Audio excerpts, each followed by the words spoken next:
Hi guys, welcome back to our channel coding చామ్ సాయి. ఈ particular video వచ్చేసి ఎవరైతే పాలిసెట్ ఎగ్జామ్ రాస్తున్నారో వాళ్ళకైతే మోస్ట్ యూస్ఫుల్ అయితే అవుతుంది. ఇలాంటి వీడియోస్ కోసం మన ఛానల్ సబ్స్క్రైబ్ చేయండి అండ్ అలాగే బెల్ ఐకాన్ అయితే ఆన్లో పెట్టుకోండి. ఎవరైతే పాలిసెట్ ఎగ్జామ్ రాస్తున్నారో మీ ఫ్రెండ్స్కి అయితే షేర్ చేయండి. ఓకే, ఈ వీడియో ఎందుకు చేస్తున్నామంటే పాలిసెట్ ఎగ్జామ్ రాయడం మీరు ఫస్ట్ టైం అనమాట. ఎగ్జామ్ ప్యాటర్న్ ఎలా ఉంటుంది, ఎగ్జామ్లో కొన్ని క్వశ్చన్స్ అయితే ఉన్నాయి. ఆ క్వశ్చన్స్కి మీకైతే మేము క్లారిఫై చేస్తాము. అందుకే అనమాట ఈ వీడియో. ఫస్ట్ మీకు ఎగ్జామ్ వచ్చేసి April 30 అయితే ఉంది. నెక్స్ట్ టుమారో అయితే ఉంది. ఆల్మోస్ట్ మీకు ఒక 15 hours అయితే ఉంటుంది టైము ఇప్పటి నుంచి. నెక్స్ట్ వచ్చేసి మీకు ఎగ్జామ్ వచ్చేసి 120 marksకి. ఓకే, అండ్ అలాగే ఎగ్జామ్లో మీకు part A, part B, part C అయితే ఉంటుంది. పార్ట్ ఏ వచ్చేసి మ్యాథ్స్ 50 marks అయితే ఉంటుంది. పార్ట్ బి వచ్చేసి ఫిజిక్స్ 40 marks. పార్ట్ సి వచ్చేసి కెమిస్ట్రీ, దానికి వచ్చేసి 30 marks అన్నమాట. Total 120 marks. అండ్ అలాగే మీకు టైం డ్యూరేషన్ వచ్చేసి 2 hours అయితే ఉంటుంది. ఎగ్జామ్ టైమింగ్ వచ్చేసి మీకు 11 o'clock నుంచి. ఓకే, మీకు ఎగ్జామ్ టైం వచ్చేసి 11 o'clock నుంచి. ఓకేనా, 11 o'clock to 1 PM అనమాట. 1 PM నుంచి ఉంటుంది. ఓకే, 1 o'clock వరకు అయితే ఉంటుంది. ఈ టైమింగ్ ఏదో గుర్తుపెట్టుకోండి. ఓకే, నెక్స్ట్ వచ్చేసి మీకు ఎగ్జామ్కి అట్లీస్ట్ మీరు ఎగ్జామ్ సెంటర్కి 20 minutes ముందైతే వెళ్ళండి. ఓకేనా, 20 minutes ముందైతే వెళ్ళిపోండి. ఓకే, నెక్స్ట్ ఎగ్జామ్ మీకు మీకు ఒక డౌట్ ఉంది, పక్కన వాళ్ళకి ఏమన్నా సేమ్ క్వశ్చన్ పేపర్ కదా వీ కెన్ కాపీ అని అనుకోవచ్చు మీరు. బట్ మీకు తెలియని విషయం ఏంటంటే, ఇప్పుడు నేను ఎగ్జాంపుల్ ఒక క్లాస్ రూమ్ అయితే గీస్తాను. ఇది అన్నమాట క్లాస్ రూము. ఇక్కడ ఫస్ట్ బెంచ్లో ఇద్దరు, సెకండ్ బెంచ్లో ఇద్దరు, థర్డ్ బెంచ్లో ఇద్దరు, ఫోర్త్ బెంచ్ ఇవి బెంచెస్ అనుకోండి.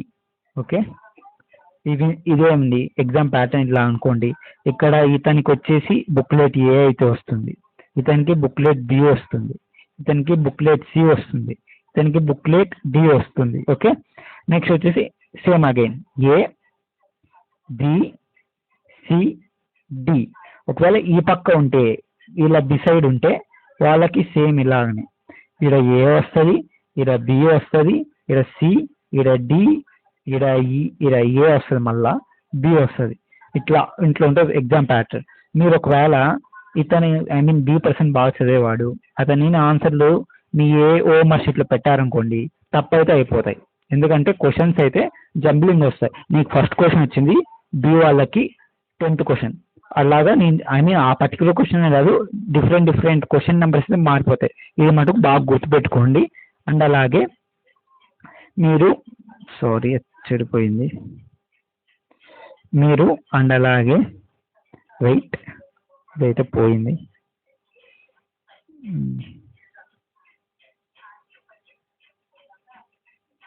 ఓకే, మీకు ఓఎంఆర్ షీట్ అయితే ఎలా ఉంటుందంటే, మీకు ఓఎంఆర్ షీట్ ఇట్లా ఇస్తాడు. ఓఎంఆర్ షీట్ ఫర్ ఎగ్జాంపుల్ మీకు ఇట్లా ఉంటుంది OMR sheet. Okay, OMR sheet ఇంతవరకు సమ్ డీటెయిల్స్ ఇన్స్ట్రక్షన్ అయితే ఉంటాయి. ఓకే, ఇక్కడ మీ నేమ్ అవన్నీ ఉంటాయి. అండ్ అలాగే ఇక్కడ వచ్చేసి మీ ఆన్సర్ 4 sections అయితే ఉంటాయి.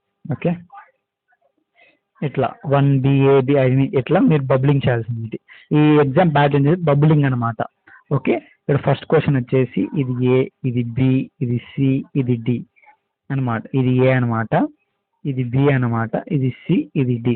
ఇప్పుడు ఫస్ట్ క్వశ్చన్కి ఆన్సర్ ఏ అనుకోండి, మీరు ఏని బబుల్ చేయాలి. ఓకే, మీరు లేదు నేను సి కూడా బబుల్ చేస్తాను అంటే మీరు తప్పు అయితే అయిపోతుంది. ఓకేనా, అట్లా చేయకూడదు. ఓకే, మీరు చేసేది ఓన్లీ ఏ ఒక్కటే చేయాలి. ఈ ఆప్షన్స్లో ఏదో ఒక్కటే చేయాలి. రెండు చేస్తే మీకు అది కరెక్ట్ అయితే అయిపోతుంది, అది మార్క్స్ యాడ్ కావు. ఓకే, ఇంకొకటి ఈ సర్కిల్ బయటికి చేయొద్దు. ఓకే, సారీ, నేను మీకు అయితే చెప్తున్నాను, ఈ సర్కిల్ బయటికి అయితే చేయొద్దు. అది కంప్యూటర్ కరెక్షన్ చేస్తుంది కాబట్టి మీకు అనేది మార్క్స్ రావు. ఓకే, సర్కిల్ లోపలే చేయండి. అండ్ అలాగే ఎగ్జామ్కి క్యారీ చేయాల్సిన రిక్వైర్మెంట్స్ ఏంటి?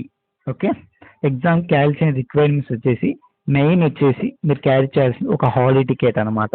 ఇది హాల్ టికెట్, ఇది లేకుంటే మీరు ఎగ్జామ్ హాల్కి కూడా అలో చేయరు. ఓకేనా, ఇదైతే మస్ట్ అండ్ షుడ్గా క్యారీ అయితే చేయండి. ఓకే, ఎవరు 1 extra తగ్గండి, ఏం కాదు. ఓకే, ఆ నెక్స్ట్ వచ్చేసి పెన్సిల్ అనమాట.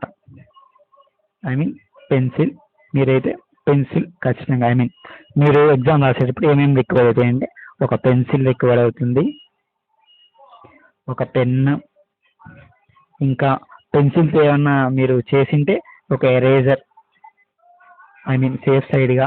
పెన్సిల్ ఎందుకు యూస్ చేస్తారంటే మీ బుక్లెట్ మీద ఒక కోడ్ అయితే వస్తుంది, అది మీ ఓఎంఆర్ షీట్లో కరెక్ట్గా ఫిల్ చేయాలి. ఆ ఓఎంఆర్ కోడ్ మీరు ఫిల్ చేయలేదంటే మీరు అసలు మార్క్సే కరెక్షన్ చేయదు, అది ఇన్వాలిడ్ చేస్తుంది. అదేదే పెన్సిల్తో చేసేది జాగ్రత్తగా చేయండి, ఓకేనా?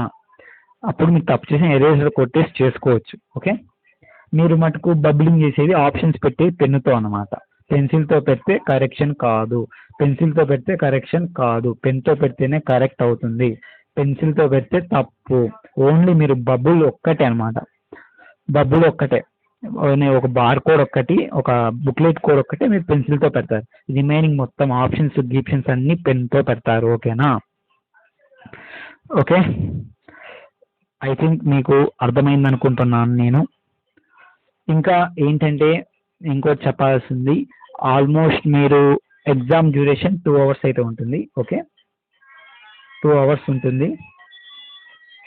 మీరు ఆల్మోస్ట్ నేను ఏం చెప్తున్నానంటే మీరు అన్నీ పెట్టండి, ఓకే? ఒకవేళ మీకు లక్లో ఉంటే కలిసి రావచ్చు మార్క్స్, ఓకేనా? ఇదే అనమాట ఈ వీడియో. ఇంకా ఏమన్నా మిస్ అయితే నేను మళ్ళీ అప్డేట్ చేస్తాను, ఓకే? అండ్ ఆల్సో మీరు ఎగ్జామ్ రాసి వచ్చిన తర్వాత వితిన్ 2 hours మీకు కీ అయితే పెట్టేస్తాను, booklet A, booklet B, booklet C, booklet D. And also మీకు నేను మీ మార్క్స్ ముందే తెలుసుకోవాలంటే నేనైతే ఒకటి ట్రిక్ అయితే చెప్తున్నా. ఏంటంటే మీరు ఏం పెట్టింటారో ఎగ్జామ్ హాల్లో మీకు క్వశ్చన్ పేపర్ అయితే మీకే ఇచ్చేస్తారు, మీరు ఓఎంఆర్ షీట్లో ఏం పెట్టింటారో అవన్నీ మీరు రాసుకోనండి క్వశ్చన్లు ఎదురుగా. నేను కీ పెట్టిన తర్వాత మీరు చూసుకొని ఎన్ని మార్కులు వచ్చాయని చూసుకోవచ్చు, అది మీకు తెలిసిపోతుంది, ఓకేనా?